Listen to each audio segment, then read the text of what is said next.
Assalamualaikum. Hari ini saya nak berkongsi berkenaan kisah Wahsy bin Harb. Okey. So, Wahsy ni adalah seorang hamba pada zaman Nabi yang mana pada waktu tu beliau adalah hamba kepada Jubair bin Mut'im. Okey. So, Jubair bin Mut'im ni adalah bos lah kepada Wahsy bin Harb. Wahsy ni pada waktu tu, sebagai seorang hamba, pada waktu tu mestilah kena dengar dan ikutlah segala cakap bos dia, iaitu pada waktu tu ada Jubair ibnu Mut'im. Pada waktu ni, Jubair ni telah offer kepada Wahsy bin Harb untuk merdekakan diri dia. Maksudnya, hang tak payah dah nak jadi hamba aku, hang boleh keluarlah pergi mana-mana. Macam tu lah. Hang boleh keluar pergi mana-mana, hang tak payah jadi hamba, hang tak payah kerja dengan aku bebaskan hang. Tapi hang ada syarat hang nak buat macam tu. Apa dia syarat dia tu? Macam ni. Wahsy bin Harb ni, dia di-offer oleh bos dia pada waktu tu adalah Jubair bin Mut'im untuk membunuh Hamzah bin Abdul Muttalib. Kenapa? Sebab pada waktu peperangan sebelum ni, Pakcik Jubair ni telah dibunuh oleh Hamzah bin Abdul Muttalib. Jadi, Jubair ni rasa berdendam sangat. Dia nak bunuh Hamzah bin Abdul Muttalib ni sebab Hamzah ni telah membunuh pakcik dia. Jadi, macam mana dia offer kepada Wahsy bin Harb untuk apa? Untuk bunuh Hamzah ni untuk balas dendam. Balas dendam supaya dia puas hatilah, dah bunuh pakcik aku, jadi aku nak nyawa Hamzah ni diambil juga.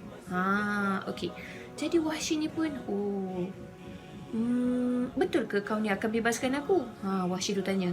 So pada waktu tu Jubair bin Mut'im ni kata, mestilah aku ni akan lepaskan kau. Aku akan bagi tahu pada semua orang ini adalah janji aku. Maksudnya bersungguh-sungguh Jubair ni kata, aku memang akan bebaskan kau. Kau memang tak payahlah nak jadi hamba aku dengan pembunuhan Hamzah bin Abdul Muttalib. Jadi apa yang berlaku?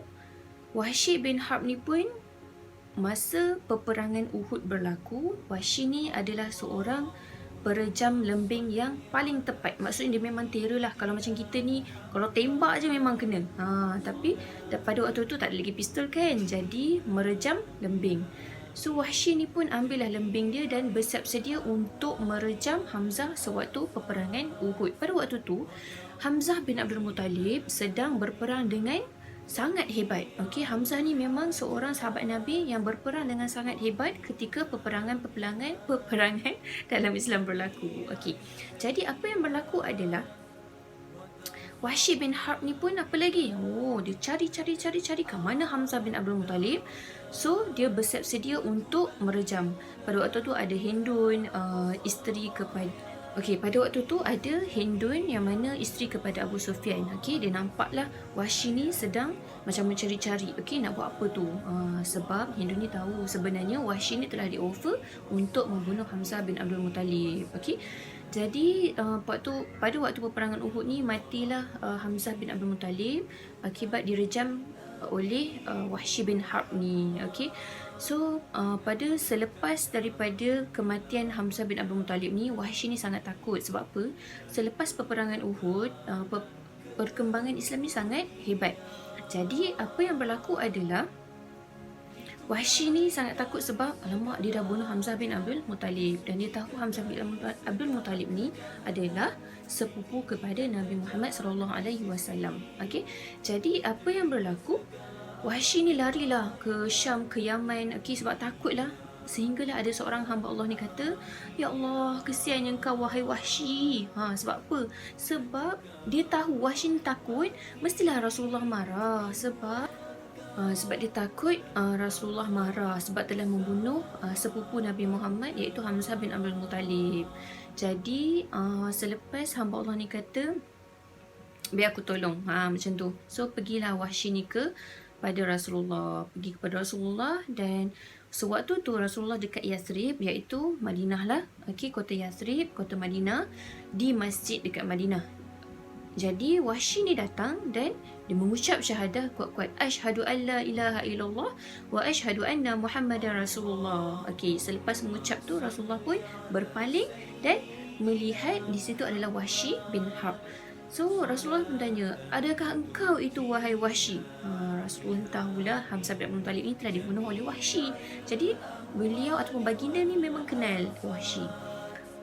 Wahsy kata, ya Rasulullah. Jadi Rasulullah ajak, datanglah kepada Rasulullah dan ceritakan bagaimana Wahsy ni telah membunuh Hamzah bin Abdul Muttalib. Jadi selepas Wahsy ni cerita, Rasulullah kata, tak payahlah datang dan duduk dekat aku dah. Jangan dah tunjukkan muka kau ni dekat aku. Rasulullah terasa sangat sedih bila melihat Wahsy dan teringat-ingat kepada Hamzah bin Abdul Muttalib yang telah dibunuh oleh Wahsy ni.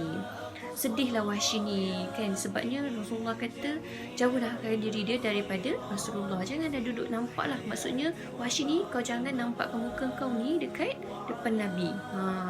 Tapi Wahsy ni tak sedih. Dia kata dia faham keadaan tersebut. Okay? Sebabnya dia telah membunuh salah seorang daripada kesayangan Nabi, iaitu sepupunya sendiri. Okay. Apa yang berlaku adalah, kita sambung, macam mana Wahsy ni pada selepas wafatnya Rasulullah ketika zaman pemerintahan Abu Bakar As-Siddiq, ketika peperangan untuk membebaskan ataupun kita kata membasmi Musailimah Al-Kadzdzab. So salah seorang daripada yang menyertai peperangan tu adalah Wahsy bin Harb.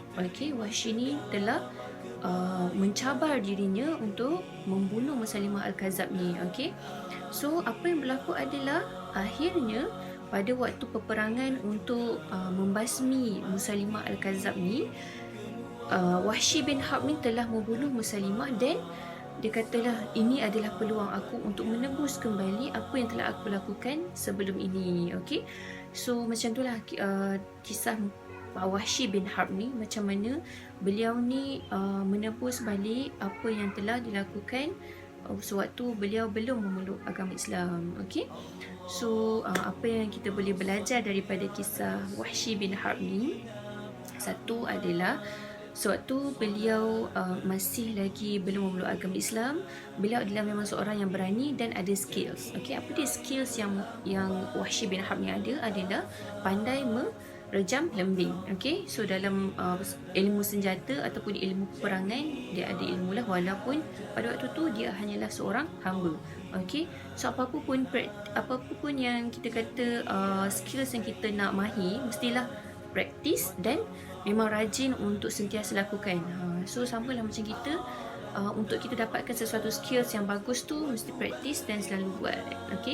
Dan daripada kisah Wahsy bin Harb ni, walau apa pun yang berlaku, kita tahu manusia ni melakukan kesilapan. It's okay. Kesilapan ni kita boleh sucikan ataupun bersihkan dengan bertaubat kepada Allah Ta'ala. So semua tu Allah Ta'ala yang akan hisap kita pada hari akhirat nanti.